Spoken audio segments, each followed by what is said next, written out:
Te, pwede may interview kayo, te? Opo. Ah, sige.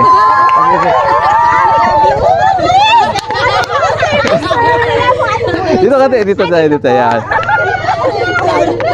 De, itatanong ko lang kung ano mga paghahandang ginawa nyo bago pumunta rito sa sementeryo. Naligo! Naligo. Naligo ako ng paghahanda. Ayan. Tapos, Di, ano pa ba? nagpabango. Bumili kami ng kandila. Ayan. Bumili kami ng bulaklak. Tapos, bumili kami ng tinapay. Hindi na magugutom. Yun lang yung ano nyo, Opo. dala nyo rito. Hindi na kayo naging granding handa ba? Wala pa kaming pera, sir. O, tama yung ang ano lang. Bigyan mo kami? Hindi, wala akong pera ngayon eh. Siyempre dapat yung ano natin, yung panalangin natin sa mga mahal natin sa Ayun, buhay, di ba? ayun Yun muna, lang una. importante, di ba? Yung manalangin tayo, di ba? Magpasalamat tayo sa kanila, di ba? Sa Ayun muna mga pala namin ginawa, sir. Nagsimba. nagsimba yon. Yun ang importante, di ba? Magsimba, tapos manalangin sa mga mahal natin sa buhay na pumanaw na, di ba? So far okay naman yung ano natin, yung kayusan natin Ay, dito. okay na okay po, sir. Saludo sa mga pulis na nandito ngayon. Kasi pulis po kayo. Yeah. Tesoryo ako. Ayun. Pagkano naman si Mayor Tesoryo? Pinsan po ng asawa ko. Ah, okay. Doon po ako nagtuturo. Picture daw sabi ni ate. Di talaga, storbo si tita. Turbo sa pag-interview eh. Ano pang pangalan niyo, te? Jocelyn Tesoryo po. Ay, guys! Jocelyn, Ma'am Jocelyn, from Panakan. Yes po. Yun. Ano, pinsan niyo si Mayor Tesoryo na Ay, yung asawa ko lang po. Espanyola? Hindi ko yung ano. Pinsan pala ng asawa mo, si Mayor Tesoryo. Hi, Rapi! Hindi, kaibigan ko yung si Mayor Tesoryo nung ano pa siya, okay po. barangay captain pa siya ng Kapitan, ng Pulot Center. Opo. Yan. So, nung siya yung mga katulong namin sa Jason. Ayun. Follower mo kami, sir. Ay, maraming salamat. Namimigay ka ng mga pagkain sa mga Oo. Bakit sa amin wala? Di, birthday ko bukas. Ay, happy birthday! Regalo ko. Abi ako sa pira, sir. November 3 yung birthday ko. Birthday niyo po pala. So, te, yung ano natin, tawag doon, nakalimutan ko to yung sasabihin ko. Nakalimutan ko na tuloy. Ano ba yung sasabihin ko sana? Nanay ko ba, sir? Ano bang saluta ako tanungin mo? De, ilan kayo rito ngayon? Ilan kayo rito? Ano po? Nasa ano po kami? Nasa 30? 30 katao? Pero ilan yung patay nyo na dinalaw? Dalawa lang, tatlo po. Tatlo. Opo. Sino-sino yung mga yon? Yung lola po namin, yung tita, tsaka yung lolo namin. Okay. Si father boy pa naman? Opo, masama mo yun eh. Hindi. Si mother, si mother. Opo. Sana, mahalin natin yung mga magulang natin, di ba? Tama ba? Opo. Anong mapapayo nyo sa mga anak na mayroon pa mga nanay at tatay? Ay, basta mahalin lang nila yung parents nila habang buhay pa. Opo. Kasi mahirap yung regrets kapag patay na tapos saka natin ipapakita yung ano natin, di ba? Yung pagmamahal natin, yung iyak-iyak tayo kung patay na, di ba? Bakit gano'n, di ba? Dapat habang nandyan pa, di ba? Mahalin natin, di ba? Alagaan natin, di ba? Para hindi tayo nagsisisi, di ba? Na may regrets tayo na nung namatay sila, bakit hindi ko nagawa to sa mga magulang ko, di ba? Totoo po yun. So habang buhay pa sila, gawin na natin yung gusto natin gawin sa mga magulang natin. Madama na habang buhay pa. Para hindi yung patay, kung kailan patay, saka mo bibilan ng Kaya mga nga pagkain, mga bulaklak, di ba? Bigyan mo ngayon ng bulaklak yung nanay mo, di ba? Flowers, di ba? Ganoon. Kaysa sa patay na, saka mo bibigyan ng mga ganun. Ay, subscribe kayo sa YouTube channel ko, ha? Apo. Sa YouTube channel nyo ito mapapanood, ha? May nakasubscribe ko sa YouTube channel ko? Opo. Hindi yata eh. Sa Facebook lang. Facebook, lang, sir. YouTube channel. Meron akong YouTube channel. Meron tayong Facebook. 700,000 subscribers sa YouTube channel. Papabuti na. Papabuti natin ng 17. 1 million subscribers. Ay, may hit mo na yan, sir. Sana kahit hindi naman ngayon, at least gradual siya, Oo, di ba? tama. Ganun Ay, naman. At least meron tayo ina-achieve ba sa buhay natin, di ba? Habang naghihintay tayo magretiro, At least meron tayong Totoo yan, sir. at least meron tayong mahit na YouTuber, 1 million followers, di ba? Ayan. At makakatanggap ka ng silver, ano yun? Hindi, meron silver na ako, meron na ako. Ang galing. Gold na lang ang hinihintay ko. Sana all. Mahirap din ang pinagdaanan ko, tiya. Alam mo yung kalabit penge? Alam mo yun? Oo. Ano yung kalabit penge? Ginalabit mo penge. Ganun yung ginagawa ko dati. Uy, subscribe mo naman ako, subscribe mo ako. Uy, pre, subscribe mo ako. Tol, subscribe mo ako, di ba? Kaya nga. Kaya hindi madali yung mag-content ka, maging content creator ka. Totoo po, mahirap. Baka sabihin nila, nagbigay lang naman ng ganun yan, kaya naging ganun, di ba? Hindi naman. Siyempre, ikaw magbigay ka ng ganito, kung maging ganun ka, di ba? Depende yan sa content mo, sa paggawa. Kumbaga, sasama mo rin ng effort, di ba? Totoo po. Ganun yun. Ang galing-galing. Ay, thank you nga pala sa inyo, sir, ha, sa pagbabantay dito. Maraming salamat din. Opo. Sa tiwala nyo sa PNP, no? Opo. Ganon. Ano lang, kung may mga problema kayo, pwede nyo lapitan yung ating mga kapulisan dito. No? So, ate, maraming salamat yan. Thank you po. Baka may gusto kang sabihin. Wala po, thank you po. Ay, Thank sa you mga po, taga Nara, baka may gusto kang tayo. Hello mga followers po. Ano ka ba? Nagbablog ka rin ba? Opo, nag-vlog. Ay, subscribe niyo. Follow niyo ako, Jocelyn Tesorio. Oh, Jocelyn Tesorio. Oh. Sige po, sir. Personal vlog, baka ganon. Opo, ano lang Okay. yun, sir. Yung mga ano niya, kaartehan Ano sa lang, buhay. ka-ekan lang yun, sir. Sige. Maganda yan. At least Opo. meron kang pinaglilibangan, di ba? Hindi natin, kumbaga, siyempre, kailangan din natin ng pangtanggal ng Opo, stress natin sa totoo buhay, po di ba? yan. Baka passion mo talaga yung pagbablog, di ba? Katulad ako, passion ko lang talaga, mag-edit lang ng video. Pero hanggang sa katagalan, nasanay na rin ako sa pagharap sa camera. Opo. So, Ganda din. practice lang din ba? Ilan ang followers mo, pa? 30K lang. Ilan ang followers mo? 30K lang po. 30K. Oh. So, subscribe nyo rin si ate, ha? Jocelyn Tesorio. Tesorio. Oh. Subscribe nyo rin yung channel, yung YouTube channel ko tsaka Facebook page ko. Subscribe niyo po si sir sa YouTube channel niya, Sir Sige, te, Jason salamat. Tesorero. Yes po. Tsaka sa kanyang sa Facebook account. Facebook ganun din, Facebook din po. May TikTok din ako. Wow, sana all. Ikaw na talaga, sir. Hindi, gusto ko kasi syempre gusto natin ano na ngayon kaysa sabi nga nila, gumawa ka na lang ng paraan para kumita ka rin, di ba? Totoo po. Kaysa pulis ka tapos mangungutong ka diyan, di ba? At least yung pera na yung pera na makukuha mo, pinaghihirapan mo siya. Tsaka di ba? nakakatulong pa. Nakakatulong ka, di ba? Tsaka sa TikTok, yan, abangan yung TikTok ko, mag-affiliate na rin ako. Magbibenta tayo ng ano, ate, magbibenta tayo ng mga product na mga gusto natin.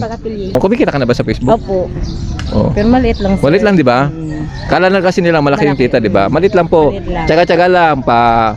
Ang ano lang doon, yung nakaka-inspire ka, nakakatuwa, Oo, katuwa. ano ka, share ka na, natutuwa ka rin kasi may inspire yung tao sa'yo. Yes. Yung mga nagsasabi na, ay, ganun. Tsaka yung memory natin na nandoon, di ba? Ilan taon ka na, te?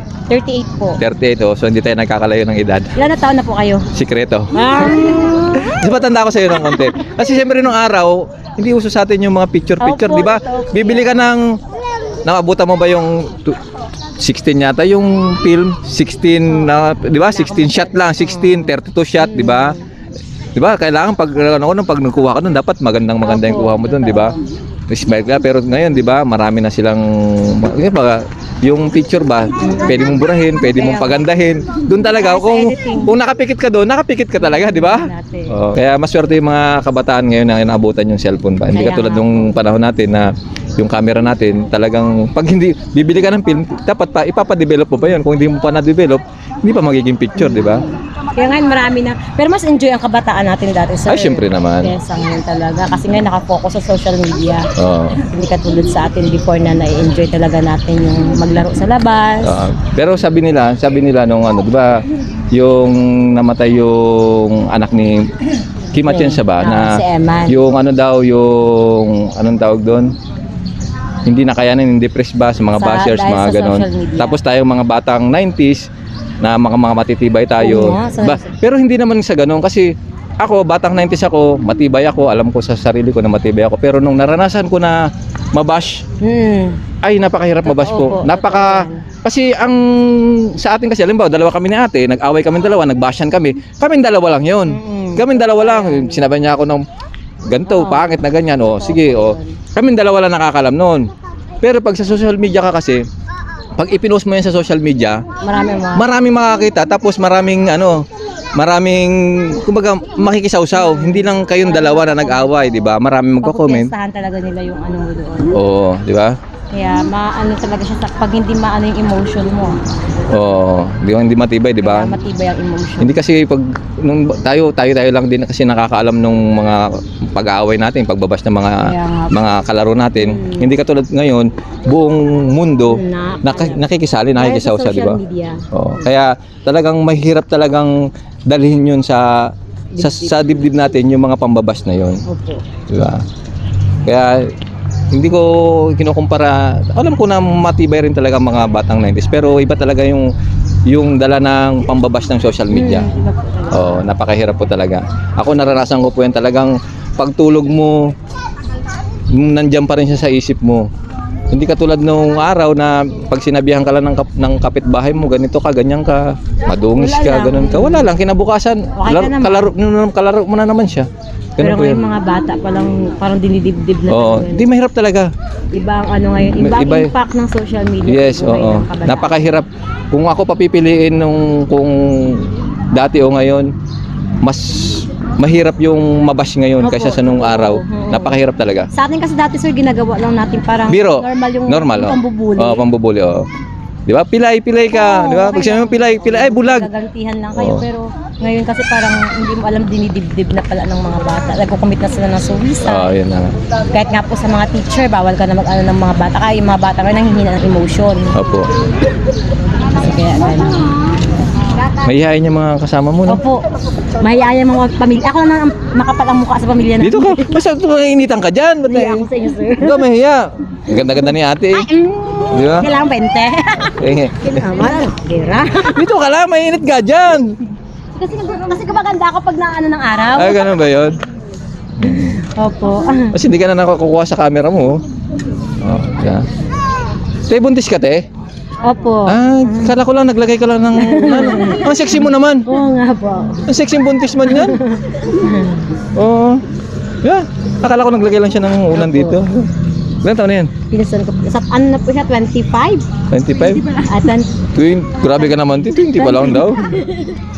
Kaya sabi ko parang bata pa siya. Sir, education. Teacher. Teacher. Graduate na? Mag-graduate na po. Mag-graduate na. Buti na lang, bagay, okay. Buti na lang, kasi pag nung araw, pagka teacher ka, na nabuntis ka na wala ka asawa, matanggal ka sa Ay, sa serbisyo. kanya po meron po yan siya. Kaya nga, ibig mo sabihin ba, dati, na kapag nabuntis ka, na wala kang asawa, na teacher ka, anong tawag doon? Immoral. Immoral kapag wala kang asawa, di ba? So hindi naman kasalanan ng babae na nabuntis siya, umibig lang naman siya. Ang kasalanan niya ay umibig lang, di ba? Okay lang naman yung kung ang nakabuntis sa'yo, wala rin commitment Oo. ba? Diba, binata rin, tapos ikaw dalaga, tapos nabuntis ka. Ako sir, maaga ako nabuntis, 18. Maganda kasi ako sir. Ay, wala ka sa nanay ko. Alam mo yung nanay ko? 16. Masamang nanay mo sir, ako lang. Pero di ba sir, mas Ah. di ba matitibay ang mga nanay dati. Oo, nanay ko nagpipiko pa, buntis, nagpipiko pa, Totoo, naglalaro 16 pa. siya. 16 years old. Ako din, 18. Oh. Ano siya, bata pa siya. Ganda pag magaganda kami. Ay, maganda kasi Maagang nabubuhay maganda kasi ako. kung puti yung nanay ko, mistisa. Kung gaano katangos ang ilong ko, mas matangos pang ilong Grabe nanay ka ko. naman sir, bibig lang kasi ang matangos sa akin. Grabe ka naman, huwag mo naman matangit yung sarili mo. Baka di ka makatulog dyan ha. Yung bibig. Ay, sorry, napalo kita. Sorry. Okay lang yan sir. Ano tayo, parang matagal na tayo magkaibigan, Opo. magkakilala eh. Yeah. Hinintay namin kasi magre-report pa ako pupunta ako ngayon ng Barangay Saob. Alam mo yung Barangay Saob? Opo. Oh, pupunta ako ngayon doon. So bukas magpapa charity anong tawag doon? Community service kami bukas. So magpapakain ako sa mga bata doon, tapos magbibigay kami ng libreng bunot, tapos gift giving, galing. tapos Barangay libreng gupit Isaob sa po Isaob yun? bukas. Ah, galing. Alam niyo po yung Barangay Bourbon? Saan yun? Hindi mo alam. Kami kailangan namin ng pagkain doon. Doon po yun sa amin, kailangan namin ng pabunot ng ngipin. Kailangan Saan namin ba? ng Saan? pagkain. Saan yun? Saan yun? Sa Purok Bourbon po, sa Panakan. Sige, ano natin yan? Kailangan po namin ng community service. Ano natin, tingnan natin. Mayaman naman kasi mga tao doon. Ay, opo sir. Di ba? Ako nang bahala doon ba? Mayaman mga tao doon. Hindi na natin kailangan magpaano doon kasi kaya nila magpa-doktor. Di ba? Doon kasi sa mga doon kasi Yun ang mga sa may nangangailangan talaga. sa Sitio del At, medyo may Yes, sir. Isaob. Isaob. Pinaka dulo na 'yon, pinaka malayo mula doon sa may Barangay Hall. Di ba Barangay Hall? Nakikita mo naman siguro yun, yung you are living Aburlan, di ba? Di ba mayroon dong court, di ba? Yung kalsada na yung papasok na yun, dire-diretso lang yun. Okay. Mga siguro mga 4 to 5 kilometers yung layo niya. So doon yung napili natin na pagkandakan ng community Deserve outreach nila program. yun. Deserve nila doon. Wala nga silang pambili ng mga notebook ng mga bata, mga gano'n. So pupunta kami bukas doon. Mag-outreach program kami. Sige, di. Salamat. Masyado tayong madaldal, te. Marami tayong, Thank you, sir. marami tayong nalalaman. Thank you sa opportunity. Dapat ka na, tinutumba ka na. Ala, wag nun, Kasi sir. marami ka nang nalalaman. Marami pang puno. Wag naman, sir. Itatayo ulit. Okay, tatayo. Thank you, sir. Di, alam mo mga, di ba, so, marami ka nang nalalaman. Kailangan na tumba, di ba? Sa mga pelikula ng araw, di ba? Oo. Thank you, sir. Thank you very much. Thank you, man. Sarap mong kausap, te. Sige, sige. Thank you po. Ganun talaga, mag-vlogger daw, eh. Apo, Di ba? ako feeling vlogger talaga ako, sir. Sige, sige, Thank you salamat, po. salamat. Kung nga patapusin do ang video nga dya, matamang salamat kanindong tanan. Bilang suporta ka naman, patigayon ka mag-subscribe sa mong YouTube channel. Jason Tesorero. Pati gayong pinduton ang notification bell para lagi kamong updated sa among mga bagong upload. Matamang salamat. Upgrade!